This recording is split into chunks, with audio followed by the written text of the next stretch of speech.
आज हम class 10th के पहले chapter chemical reactions and equations को डिस्कस करने जा रहे हैं। मेरी पूरी कोशिश होगी कि मैं इस वीडियो को कुछ नए तरीके से आपके सामने लाऊं जो आपके लिए ज़्यादा वैल्यूएबल हो, जिससे आप ज़्यादा से ज़्यादा बेनिफिट ले सको और एग्ज़ाम में अच्छे स्कोर कर सको।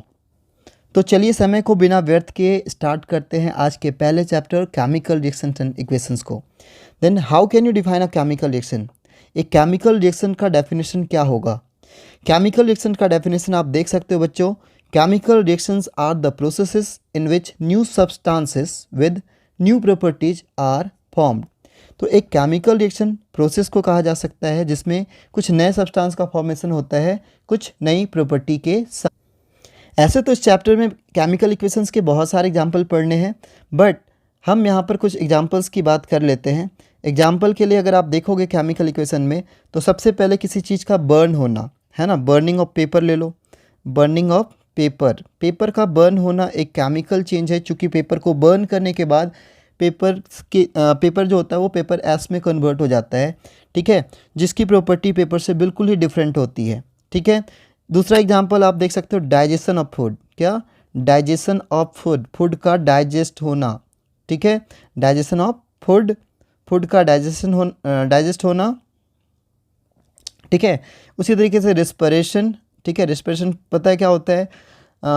हमारे सेल के अंदर माइटोकॉन्ड्रिया में जनरली ग्लूकोज जो होता है वो ऑक्साइज्ड होता है, और उसके ऑक्साइज्ड होने से जनरली हमारे बॉडी में क्या होता है? एनर्जी प्रोड्यूस होता है। साथ में by product as a carbon and water भी फॉर्म होते हैं, ठीक है।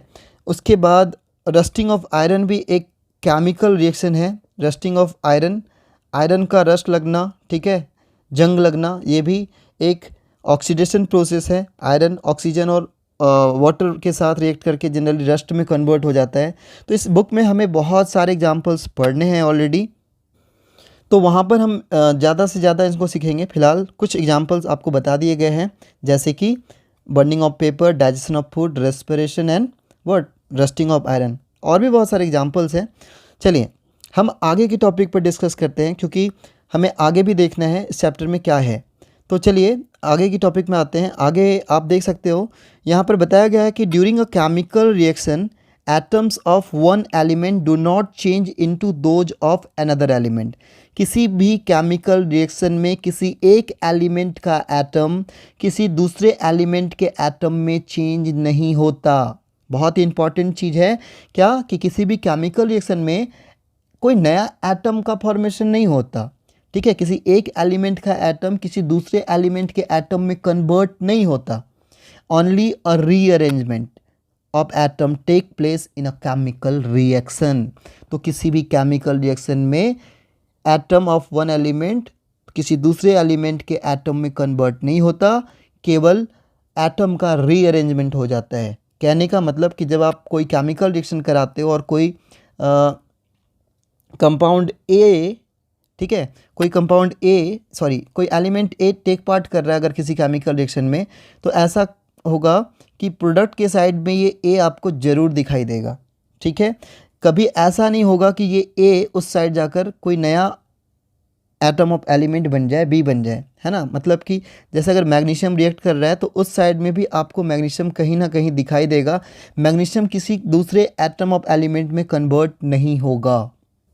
तो आइए अब नेक्स्ट टॉपिक पर हम डिस्कस कर लेते हैं रिएक्टेंट्स एंड प्रोडक्ट्स क्या होते हैं।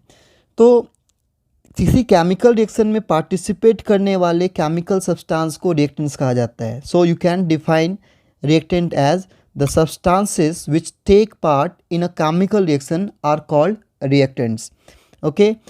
And the new substance produced as a result of a chemical reactions are called product. किसी केमिकल रिएक्शन में जो नया सब्सटेंस बनता है उनको प्रोडक्ट कहा जाता है, और जो सब्सटेंस केमिकल रिएक्शन में पार्टिसिपेट करते हैं उनको रिएक्टेंट्स कहा जाता है। तो रिएक्टेंट्स एंड प्रोडक्ट आपने पहले भी क्लासेस में सुना होगा, 9th में भी आपने सुना होगा। फिलहाल यहाँ पे भी आप रिएक्टेंट्स एंड प्रोडक्ट को याद रखोगे। Reactants are those substances which take part in a chemical reaction and product are those substances which form during a chemical reaction. तो चलिए एक एग्जाम्पल के थ्रू इसको क्लियर करते हैं। The burning of magnesium in air to form magnesium oxide in an example of a chemical reaction, ठीक है। हवा के प्रेजेंस में यानी ऑक्सीजन के प्रेजेंस में मैग्नीशियम को बर्न करना एक केमिकल रिएक्शन को रिप्रेजेंट कर रहा है। यहाँ पर मैग्नीशियम और ऑक्सीजन आपस में रिएक्ट करके मैग्नीशियम ऑक्साइड का फॉर्मेशन कर रहे हैं। चूँकि यहाँ पर मैग्नीशियम और ऑक्सीजन दोनों पार्टिसिपेट कर रहे हैं किसी नए चीज़ के फॉर्मेशन में, तो चूँकि मैग्नीशियम और ऑक्सीजन पार्टिसिपेट कर रहे हैं तो इसे आप रिएक्टेंट, ठीक है, इसे आप रिएक्टेंट बोल सकते हो। और चूँकि यहाँ पर एक नया सब्सटेंस मैग्नीशियम ऑक्साइड का फॉर्मेशन हो रहा है तो इसे आप प्रोडक्ट बोल सकते हो, ठीक है। सो यहाँ पर एग्जांपल्स में अगर आप पिक्चर में देखोगे तो जब आप मैग्नीशियम को बर्न करते हो तो ये मैग्नीशियम जो होता है एक डैज़लिंग लाइट के साथ बर्न करता है, ठीक है, यानी एक ब्राइट लाइट के साथ बर्न करता है। जस्ट लाइक आपने देखा होगा दिवाली में जब आप फुलझड़ी जलाते हो तो वो कैसे एक ब्राइट लाइट के साथ जलता है, उस लाइट को आप डैज़लिंग लाइट्स बोल सकते हो। और उसके कारण एक वाइट पाउडर यहाँ पर आप देख सकते हो चाइना डिश में बनते हुए, जिसको जनरली मैग्नीशियम ऑक्साइड कहा जाता है। यहाँ पर एनसीईआरटी में भी एक क्वेश्चन है कि why should a magnesium ribbon be clean before burning in air. ये जो क्वेश्चन है आपके एग्ज़ाम के लिए भी बहुत इंपॉर्टेंट है, ठीक है। तो अगर आपसे ये क्वेश्चन कोई कर दे कि why should a magnesium ribbon be clean before burning in air, तो आपको ये बताना है कि मैग्नीशियम एक हाईली रिएक्टिव मेटल है। जब इसे एयर में एक्सपोज करते हो तो ये जनरली ऑक्सीजन से रिएक्ट करके अपने ऊपर एक मैग्नीशियम ऑक्साइड का प्रोटेक्टिव लेयर बना लेता है। और ये मैग्नीशियम ऑक्साइड जो होता है मैग्नीशियम के बर्निंग में हेल्प नहीं करता। So before burning we should remove this layer by rubbing it with a sand paper. तो इसका आंसर आपको लिखना है कि before burning in air magnesium ribbon is cleaned by rubbing with a sand paper. This is done to remove the protective layer of the magnesium oxide from the surface of the magnesium ribbon. अगर आप इस magnesium oxide के layer को remove नहीं करोगे तो ये magnesium oxide का जो लेयर है वो मैग्नीशियम के बर्निंग में हेल्प नहीं करेगा, जिसके कारण ये सही तरीके से जल नहीं पाएगा। तो हमारा जो अगला टॉपिक है वो है characteristic of a chemical reaction, ठीक है। What are the main characteristics of a chemical reaction.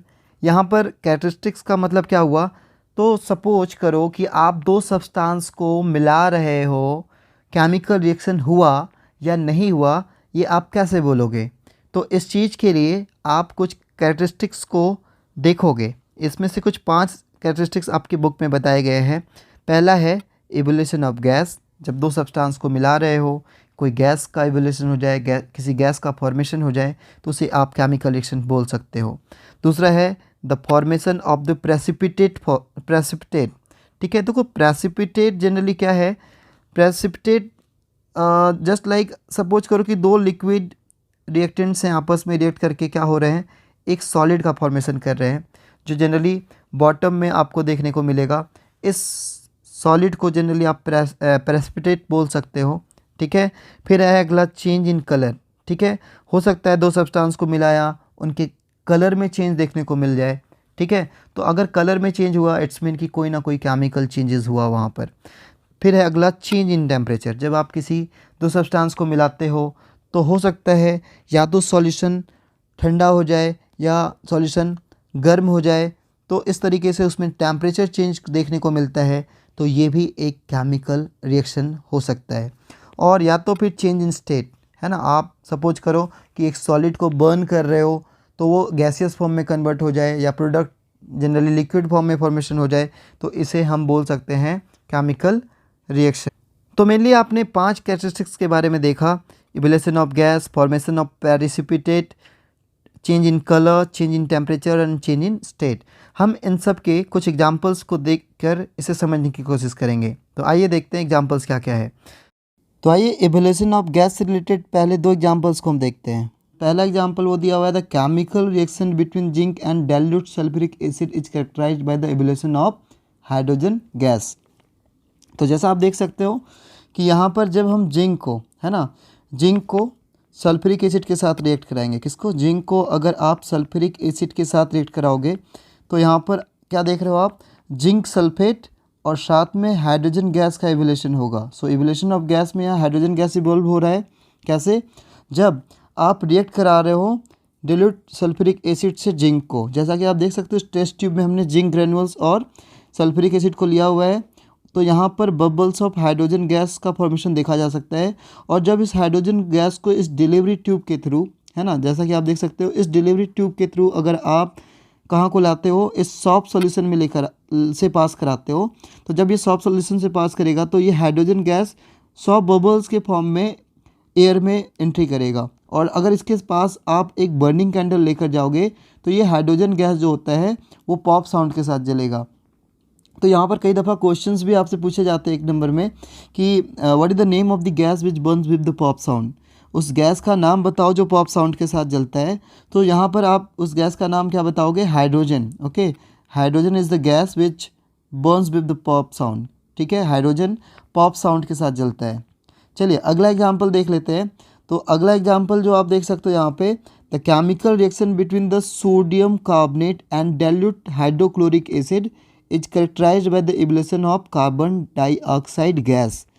तो जैसा कि आप देख सकते हो यहाँ पर अब क्या हो रहा है, सोडियम कार्बोनेट का फार्मूला क्या होता है, Na2CO3। ठीक है, जब आप सोडियम कार्बोनेट को रिएक्ट करा रहे हो किससे, डाइल्यूट हाइड्रोक्लोरिक एसिड से, तो यहाँ पर क्या फॉर्मेशन होगा, तो यहाँ पर तीन चीज़ों का फॉर्मेशन होता है। एक तो सॉल्ट बनेगा, तो इस केस में जो सॉल्ट बनेगा NaCl होगा, दूसरा कार्बन डाइऑक्साइड, और तीसरा जो फॉर्मेशन होता है वो होता है वाटर। तो आप देख सकते हो कि जब आप सोडियम कार्बोनेट से हाइड्रोक्लोरिक एसिड को रिएक्ट कराओगे, डाइल्यूट हाइड्रोक्लोरिक एसिड को रिएक्ट कराओगे, तो यहाँ एवोल्यूशन ऑफ गैस में कार्बन डाइऑक्साइड गैस के फॉर्मेशन को देखा जा सकता है। तो जैसा कि आप देख सकते हो इस टेस्ट ट्यूब में हमने लिया हुआ है डाइल्यूट हाइड्रोक्लोरिक एसिड, ठीक है, और सोडियम कार्बोनेट। इन दोनों के बीच केमिकल रिएक्शन होने से क्या बनेगा, कार्बन डाइऑक्साइड गैस का एवोल्यूशन होगा। अब इस कार्बन डाइऑक्साइड गैस को अगर हम इस डिलीवरी ट्यूब के थ्रू, है ना, दूसरे टेस्ट ट्यूब से पास कराएं, जिसमें जनरली कौन सा सॉल्यूशन रखा हुआ है, कैल्शियम हाइड्रोक्साइड का सॉल्यूशन रखा है। देखो बेटा, यहाँ सबसे इंपॉर्टेंट चीज़ आपको क्या याद रखनी है, ये जो कैल्शियम हाइड्रोक्साइड सॉल्यूशन है इसे हम जनरली लाइम वाटर के नाम से पुकारते हैं। ठीक है, लाइम वाटर कहा जाता है। तो कैल्शियम हाइड्रोक्साइड के थ्रू हम आइडेंटिफाई कर सकते हैं कि ये जो बनने वाला गैस है वो एक्चुअली कार्बन डाइऑक्साइड है। कार्बन डाइऑक्साइड गैस की प्रॉपर्टी होती है कि अगर वो कैल्शियम हाइड्रोक्साइड सॉल्यूशन यानी लाइम वाटर सॉल्यूशन से अगर कार्बन डाइऑक्साइड गैस पास करता है तो वो कलरलेस लिक्विड से मिल्की कलर में कन्वर्ट हो जाता है। ये मिल्की कलर किसके कारण होता है, तो यहाँ पर कैल्शियम कार्बोनेट का एक वाइट प्रेसिपिटेट फॉर्मेशन होता है जिसके कारण उसका कलर मिल्की हो जाता है। ठीक है, तो इस वाइट प्रेसिपिटेट के कारण इसका कलर अपना क्या हो जाता है, मिल्की हो जाता है। अपना अगला टॉपिक देखते हैं, फॉर्मेशन ऑफ प्रेसिपिटेट। तो प्रेसिपिटेट क्या होता है, how can you define precipitate. तो ऐसा है कि जब दो लिक्विड रिएक्टेंट, है ना, जब दो लिक्विड रिएक्टेंट आपस में रिएक्ट करते हैं और एक इनसॉल्युबल सॉल्यूट का फॉर्मेशन हो जाए, जस्ट मतलब सॉलिड का फॉर्मेशन हो जाए एक तरीके से, तो हम इसे क्या कहते हैं, इस सॉलिड को प्रेसिपिटेट कहते हैं। ठीक है, तो चलिए इसके दो एग्जांपल्स हम देख लेते हैं। अब अगर एग्जाम में आ जाए कि आप एक एग्जांपल राइट करो, है ना, या एक कोई एग्जांपल दो प्रेसिपिटेट फॉर्मेशन के केमिकल रिएक्शन का, तो इसमें दो में से कोई भी आप एक लिख देना। जैसे क्या दिया हुआ है कि the chemical reaction between the potassium iodide and lead nitrate is characterised bye the formation of yellow precipitate of lead iodide. तो जैसा कि आप देख सकते हो यहाँ पर एक्वस लीड नाइट्रेट और एक्वस पोटेशियम आयोडाइड ये दोनों आपस में रिएक्ट कर रहे हैं। फॉर्मूले यहाँ पे केमिकल इक्वेशन को भी आप देख सकते हो। लीड नाइट्रेट जिसका फार्मूला क्या होता है, PbNO3 ब्रैकेट के बाहर 2, और लीड आयोडाइड यानी Ki। ठीक है, जब ये दोनों रिएक्ट कर रहे हैं तो PbI2 जिसको आप लीड आयोडाइड बोलोगे और पोटेशियम नाइट्रेट का फॉर्मेशन हो रहा है। यहाँ पर लीड आयोडाइड जो है यही येलो प्रेसिपिटेट के फॉर्म में बॉटम के साइड पे बनता हुआ दिखाई देगा। ठीक है, जैसा कि आप यहाँ देख सकते हो। चलिए हम इसके बाद अगला एग्जाम्पल देख लेते हैं प्रेसिपिटेट फॉर्मेशन से रिलेटेड। सो तो यहाँ पर पहला जो दूसरा एग्जाम्पल जो होगा, the chemical reaction between the sulphuric acid and the barium chloride solution is characterised by the formation of white precipitate और बेरियम सल्फेट।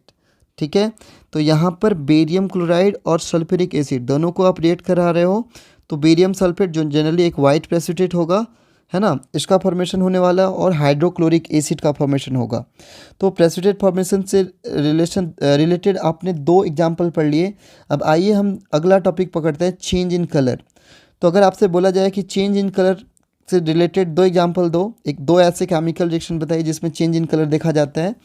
तो पहला आप देख सकते हो, the chemical reaction between the sulphur dioxide gas and acidified potassium dichromate solution is characterised by a change in colour from orange to green. जैसा कि आप देख सकते हो, ये एसिडिफाइड पोटेशियम डाइक्रोमेट है, यानी जब हम पोटेशियम डाइक्रोमेट, जिसका फॉर्मूला आप देख सकते हो K2Cr2O7, और जब उसमें थोड़ा सा हम H2SO4 डाल देंगे तो इसमें एसिडिफाइड पोटेशियम डाइक्रोमेट बोलते हैं। जब उसमें से हम सल्फर डाइऑक्साइड गैस को पास कराते हैं तो वो जो सॉल्यूशन हमने लिया था पोटेशियम डाइक्रोमेट का, उसका अपना कलर ऑरेंज था, है ना। थोड़ी ही देर में उसका कलर क्या होगा, ग्रीन कलर में कन्वर्ट हो जाता है। ऐसा क्यों हुआ? तो ऐसा इसलिए हुआ क्योंकि जब ये केमिकल रिएक्शन हुआ तो जनरली 3 बाई प्रोडक्ट बने। पहला बना पोटेशियम सल्फेट, दूसरा बना क्रोमियम सल्फेट, तीसरा बना वाटर। ये जो क्रोमियम सल्फेट है ना, इसके फॉर्मेशन के कारण ये जो सॉल्यूशन है उसका अपना कलर ऑरेंज से किस में कन्वर्ट हो गया, ग्रीन में। ऑरेंज से किस में कन्वर्ट हो गया, ग्रीन कलर में। तो कलर चेंज में जो हमारा अगला एग्जांपल है, आप देख सकते हो, the chemical reaction between the copper sulphate and iron is characterised by change in colour. तो जैसा कि आप देख सकते हो यहाँ पर क्या हो रहा है कि कॉपर सल्फेट, ठीक है, कॉपर सल्फेट इस बीकर में जनरली क्या रखा गया है, कॉपर सल्फेट का सॉल्यूशन रखा गया है। और कॉपर सल्फेट का अपना कलर जनरली क्या होता है, ब्लू कलर का होता है। ये ब्लू कलर का होता है। जैसे इसमें आप आयरन डालोगे तो आयरन चूँकि एक मोर रिएक्टिव मेटल है ना, कॉपर से ज़्यादा रिएक्टिव होने के कारण ये कॉपर को क्या करेगा, कॉपर सल्फेट के सॉल्यूशन से डिस्प्लेस करके खुद का सल्फेट बना लेगा, यानी आयरन सल्फेट का फॉर्मेशन कर लेगा, जिसका खुद का कलर क्या होता है, ग्रीन होता है ना। तो ये आप देख भी सकते हो, ब्लू कलर किस में कन्वर्ट हो जाता है, ये जो ब्लू कलर है वो जनरली इस ग्रीन कलर में कन्वर्ट हो जा रहा है। किसके कारण, आयरन सल्फेट के फॉर्मेशन के कारण। और साथ में क्या होगा, कॉपर डिस्प्लेस हो जाएगा, है ना। जैसा कि आप देख सकते हो यहाँ पर, ये कॉपर जो डिस्प्लेस होकर जनरली इस आयरन की ऑब्जेक्ट, जैसे कि यहाँ पे ब्लेड को यूज किया गया है, तो उस ब्लेड पर आपको दिखाई देगा, ठीक है। अब चेंज इन टेम्परेचर के अकॉर्डिंग केमिकल रिएक्शन दो तरीके का हो सकता है ना। सपोज करो कि दो रिएक्टेंट को आप डाल रहे हो और सॉल्यूशन गर्म हो जाए, यानी हीट इवॉल्व हो। अगर हीट इवॉल्व हो तो ऐसे रिएक्शन को एक्सोथर्मिक रिएक्शन बोलते हैं। डेफिनेशन आप पढ़ सकते हो, a chemical reaction in which heat is given out is known as exothermic reaction. Okay, जैसे कि आप देख सकते हो, कार्बन को अगर आप बर्न करते हो, है ना, आप सपोज करो कोल बर्न कर रहे हो, लकड़ी को बर्न करते हो, तो एक्चुअली आप कार्बन को बर्न कर रहे हो। तो अगर आप कार्बन को बर्न करते हो तो कार्बन को बर्न करने से जनरली क्या होता है, कार्बन डाइऑक्साइड प्रोड्यूस होता है और हीट बहुत ज़्यादा इवॉल्व होता है। तो ऐसे रिएक्शन को हम एक्सोथर्मिक रिएक्शन बोल सकते हैं। उसी तरीके से अगर आप ध्यान से देखो, सोडियम हाइड्रोक्साइड और हाइड्रोक्लोरिक एसिड, इन दोनों को अगर आप रिएक्ट कराओ तो सोडियम क्लोराइड वाटर और साथ में यहाँ पर energy as a heat produce होता है, जिसके कारण सॉल्यूशन गर्म हो जाती है, ठीक है। तो ऐसे रिएक्शन जिसमें हीट इवॉल्व होता है, इसको एक्सोथर्मिक रिएक्शन बोलते हैं। इसका एक और एग्जांपल आप देख सकते हो, the chemical reaction between the zinc granules and dilute sulphuric acid is also characterised by a change in temperature, okay, which is rise in temperature, ठीक है। अगर आप ये वाला एग्जांपल तो आपने बहुत बार पढ़ा हुआ होगा कि जिंक को सल्फ्यूरिक एसिड से जब आप रिएक्ट करते हो, है ना, यानी एक तरीके से मेटल को आप एसिड से रिएक्ट करा रहे हो, तो जनरली एक सॉल्ट बनेगा और यहाँ पर जो सॉल्ट बनेगा वो होगा जिंक सल्फेट और साथ में हाइड्रोजन गैस लिबरेट होगा। बट यहाँ पर इस टाइम पे हमें हाइड्रोजन प्रोडक्ट से मतलब नहीं है, हमें यहाँ पर मतलब है कि यहाँ पर सॉल्यूशन जो होगा वो गर्म हो जाएगा। तो यहाँ पर आप ये भी लिख सकते हो कि साथ में एनर्जी भी प्रोड्यूस होगी, है ना। एनर्जी किस फॉर्म में होगी, हीट के फॉर्म में प्रोड्यूस होगी। हीट चेंज इन हीट में अगला जो एग्जांपल है बहुत इंटरेस्टिंग है। अगर आप इसको ध्यान से देखोगे तो इसमें क्या लिखा हुआ है, the chemical reaction between barium hydroxide and ammonium chloride to form barium chloride, ammonia and water is characterised by a change in temperature which is fall in temperature. Okay, तो अभी क्या हो रहा है ना कि यहाँ पर ध्यान से अगर आप देखोगे तो बेरियम हाइड्रोक्साइड और अमोनियम क्लोराइड दोनों रिएक्ट कर रहे हैं। तो यहाँ पर बेरियम क्लोराइड, अमोनिया और वाटर का फॉर्मेशन होता है, ठीक है। तो इसमें इंटरेस्टिंग चीज़ क्या है कि जब आप इस दोनों को रिएक्ट करा रहे थे तो अप्रोक्स इनका जो रूम टेम्परेचर पे ये जनरली रिएक्ट कर रहे थे, जब जो लगभग 26 डिग्री सेल्सियस मान के चल सकते हो। और जैसे ही रिएक्ट करते हैं तो ये जो टेम्परेचर फॉल करता है, इतना ज़्यादा फॉल करता है कि -22 डिग्री सेल्सियस सॉल्यूशन का टेम्परेचर चला जाता है। सोच सकते हो 0 डिग्री सेल्सियस पे जो वाटर होता है वो आइस में कन्वर्ट हो जाता है, और यहाँ पर टेम्परेचर इतना ज़्यादा डाउन हो रहा है कि -22 डिग्री सेल्सियस। यानी कहीं ना कहीं यहाँ क्या हुआ, आप सोचो कि कहीं ना कहीं 26 डिग्री सेल्सियस टेम्परेचर था और -22 हो गया। यानी यहाँ क्या हुआ कि जो इन्वायरमेंट में हीट थी, यानी जिस सॉल्यूशन की अपनी जो हीट थी उसको कहीं ना कहीं एब्जॉर्ब किया गया, इसलिए तो टेम्परेचर फॉल हुआ ना। -22 डिग्री सेल्सियस कैसे आ गया, कहीं ना कहीं टेम्परेचर फॉल हुआ। और आप देख सकते हो कितना फॉल हुआ है ना, अप्रोक्स लगभग मान के चलो कि 40 डिग्री सेल्सियस टेम्परेचर डाउन हो गया है ना। तो ऐसे रिएक्शंस को जिसमें हीट जनरली क्या होता है एब्जॉर्ब किया जाता है, हम उसे एंडोथर्मिक रिएक्शन कहते हैं, है ना। A chemical reaction in which heat energy is absorbed is known as endothermic reaction. ठीक है, अभी यहाँ पर इसके और भी एग्जांपल हैं, जैसे यहाँ पर नाइट्रोजन और ऑक्सीजन रिएक्ट करके, है ना, नाइट्रोजन मोनोऑक्साइड बनाता है। उसी तरीके से अगर आप कार्बन को वाटर से रिएक्ट कराओ तो कार्बन मोनोऑक्साइड और वाटर का फॉर्मेशन, हाइड्रोजन गैस का फॉर्मेशन होता है। तो ऐसे रिएक्शन में जनरली टेम्परेचर डाउन नहीं होगा, ऐसा नहीं होगा कि इन दोनों रिएक्शन में ऐसा नहीं हो रहा है कि कहीं टेम्परेचर फॉल कर रहा है। एक्चुअली हो क्या रहा है कि इन रिएक्शन को कराने के लिए हमें इनको एक्स्ट्रा हीट देना पड़ रहा है। और अगर हीट देना पड़े, अगर किसी केमिकल रिएक्शन को कराने के लिए अगर हीट देना पड़े, है ना, तो ऐसे रिएक्शन में भी ये माना जाएगा कि हीट कहीं ना कहीं एब्जॉर्ब हुआ, और ऐसे केमिकल रिएक्शन को हम जनरली एंडोथर्मिक रिएक्शन बोलेंगे।